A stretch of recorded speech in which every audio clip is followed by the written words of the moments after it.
guys, tikman na natin. Ayan, pinalamig ko muna siya guys. Ayaw ko kasi yung super super init. Ayan, pag super init po yan, yung cheese niya sa loob ay melted siya. Ayan, so mas gusto kong kainin na ganito siya. Ayan guys, kain tayo. Tagkalahati kami ni Budots guys. Ayan, titikman na namin. Budots, kunin mo yung share mo. Sarap guys. Budots. Budots. Ano yung budots? Nakapikit ang isa. Masarap. Masarap. Ayan guys, tamang-tama lang, hindi siya maalat. Saktong-sakto. Yummy.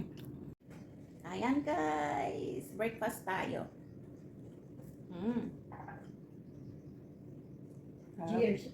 Ang daming breakfast ni Budots oh. Ayan. Gusto namin kainin. Kasi hindi siya maalat guys. Saktong-sakto lang. 200 grams lang na feta cheese. Yun lang ang magpapaalat sa kanya.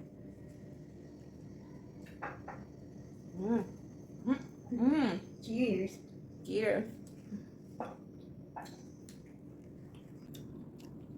Ayun guys, sana nag-enjoy kayo sa aming video ngayon. Maraming salamat.